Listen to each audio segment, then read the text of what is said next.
আসসালামু আলাইকুম প্রিয় আপু এবং ভাইয়েরা, আপনারা সবাই কেমন আছেন? আপনাদের সকলের দোয়ায় আমি আগের চেয়ে অনেকটাই ভালো আছি। আর অনেক দিন যাবত হচ্ছে আমি কোনো ভিডিও পোস্ট করছি না বা আপনাদের সাপোর্ট করছি না। আমি আসলে ইদারিং ধরে অনেক ব্যস্ত আছি, মানে ঈদের একটি ব্যস্ততা গেল, তার মধ্যে হচ্ছে ইউসুফ অসুস্থ ছিল। আর আপনারা অনেকেই জেনে থাকবেন, বেশিরভাগ ইউসুফ কিন্তু অসুস্থ থাকে, মাসের মধ্যে হচ্ছে 20 দিন ইউসুফ অসুস্থ থাকে।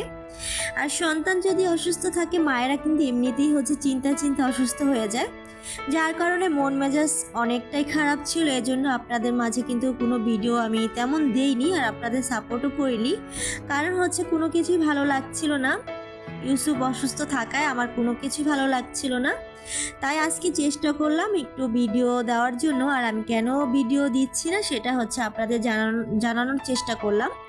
আর অনেকদিন পর ভিডিও দিয়েছি, এই কারণে হচ্ছে মানে ভয়েস দিয়েছি, এই কারণে আমার কথাগুলো কিন্তু একটু এলোমেলো হয়ে যাচ্ছে। আপনারা প্লিজ একটু মানিয়ে গুছিয়ে নেবেন। আর ইউসুফের জন্য আপনারা প্লিজ একটু দোয়া করবেন। আর আমি জানি আপনারা সবাই হচ্ছে ইউসুফের জন্য দোয়া করেন, তারপরও আমি বলে দিলাম যে ইউসুফের জন্য দোয়া করবেন।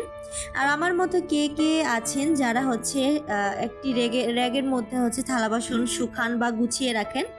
আমি কিন্তু এভাবেই সবসময় থালা বাসন গুছিয়ে রাখি। তো আজকের ভিডিও এই পর্যন্ত। আল্লাহ হাফেজ।